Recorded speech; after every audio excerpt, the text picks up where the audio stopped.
Related rates problems are problems in which we are going to be looking at rates of change and comparing them to other variables, including other rates of change. So I introduced this idea in class, and I'm going to just step back and look at a somewhat simpler example and give you an outline of steps that will help you structure these problems and navigate through these things. So this is a simple version of the quintessential related rates problem. We have, suppose that a 10-foot ladder is leaning against a house or a wall, and the base slides, this word says slides out at a speed of 2 feet per second. The question is, how fast does the top of the ladder move when the base is 7 feet away from the house or the wall? So here's your steps. Step number one is always going to be to draw a picture, and I should add that you should label your picture with any constants that you can and make as detailed of a picture as possible. Sometimes this won't be applicable depending on the nature of the problem, but most of the time you can draw yourself the picture. So here's my picture, here's my house, here's my ladder, and what I know to be true is that this ladder is 10 feet tall. I know that my ladder is moving out at a speed of 2 feet per second. Step number two is going to be to assign variables and identify the goal. So I guess this is sort of two steps, but in the same process of assigning variables to things, we're going to simply identify which one of these variables is the thing that I'm trying to find. What am I trying to solve in the problem? If we look at the question says, how fast is the top of the ladder moving? That is asking, what is the speed of the top part of the ladder at a particular moment? Or in other words, what is the rate of change in the y direction, which is dy over dt. And this is the thing that I'm trying to find. So my goal is going to be to identify or find dy over dt at the moment when y is equal to 7. This word when tells me the condition of the instant that I'm trying to find my rate of change. So I'm trying to find a rate of change at a particular instant when y is equal to 7. In other words, I'm trying to find an instantaneous rate of change. Step number 3 is to find an equation, and then I'm gonna circle back to this, but this is going to be our primary equation that is going to relate the variables together, and then we're going to differentiate.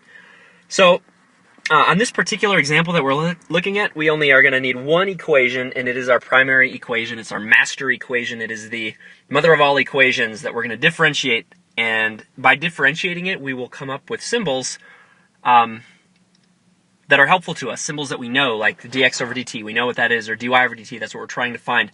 Sometimes, though, when we have multiple unknown variables, we're going to need a secondary equation. So kind of like, I guess, just another equation that relates other things that allow us to solve for some of the unknown variables in the context of the problem. So let's add that as a subset to step number 3, 3b we'll call it. We're going to find secondary equations if necessary. So we looked at an example in class today where I think we were getting to the point where we needed a secondary equation in order to find out another missing link. So looking back at this problem, the equation that is going to relate x and y and then my constant t in this case is simply the Pythagorean theorem. So my primary equation is x squared plus y squared is equal to 10 squared. And remember, as part of step B, after I've established my equation, I'm going to differentiate this thing with respect to t in order to generate both known and unknown quantities that I can then solve for the unknown thing for. So let's differentiate this with respect to t. We're going to take the derivative, which is going to be 2x times dx over dt. Again, I'm using my chain rule here. I'm taking the derivative of the outside, evaluate it at the inside. That's the x times the derivative of what's inside and the derivative of x with respect to time is dx over dt. And I'm going to add to this 2 times y to the power of 1, same exact game, chain rule. The derivative of the outside evaluated at the inside times the derivative of what's inside, which is dy over dt. And this is going to equal the derivative of 100, which is 0. The derivative of any constant is 0. So this is great because what I know is I know that dx dt is 2 feet per second, and what I need to find is dy over dt. So let's go ahead and just find those in our equation. And notice that this is 2, whoopsies, and this is my unknown quantity. This is what I want to solve for. So this is bringing us to step 4, which is to solve for the unknown variable, which we identified in our goal. And we do this by substitution. We substitute values in place of the things that we know, and we highlight the thing that we do not know, which in our case is dy over dt, as we have as we've shown right here. So in order for me to actually solve this thing, I am forgetting one little piece, and that is that I can plug something in for y and I can plug something in for x. Not only can I, but I have to. I can only have one unknown quantity, which I've already said is going to be dy over dt. So let's try to take a moment and analyze what is y and what is x. And the fastest way to get started is to remember that I'm evaluating this thing at the moment when y is equal to 7. So my only problem now is that I do not know x. I still need to figure out what x is. And so I'm going to draw myself a picture and remember that the ladder is always 10 feet long. I'm trying to figure this out at the moment when, oh, my picture is backwards picture.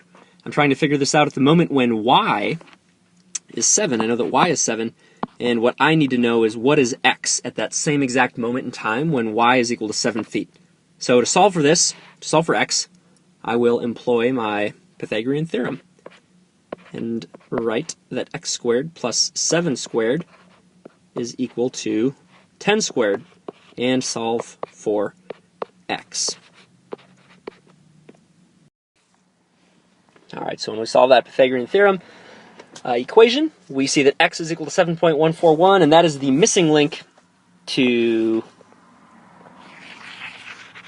have only one unknown variable, which is dy over dt. So let's plug all this stuff in and see what we can do.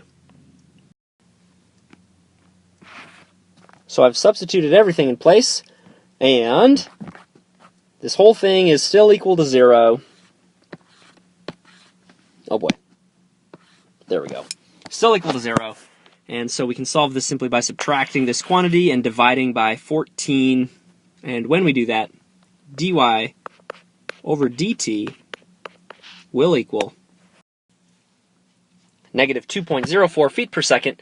And I did not show the analysis leading to the fact that our units will still work out to be feet per second, but you could follow this through and see that feet and feet are going to cancel when we do that division, and we'll be left with our feet per second as our unit of measure. And it makes sense, by the way, that we have a negative derivative, because again, looking at our picture, if this thing is sliding down the wall, it is moving in the negative direction because it's going down. So it would make sense, and if we can just picture this, we should be able to make sense of the fact that if this ladder is moving out at 2 feet per second, it seems plausible to consider that this part of the ladder would be moving down at a similar rate of change. It's not exactly the same, but it is very close at negative 2.04, and it seems weird to think about that those two values would be different, but we'll address some more of that tomorrow as we look at a animation of this thing. So use this as a launch pad, take these steps. This is going to create the foundation for us to do more complex versions of this problem.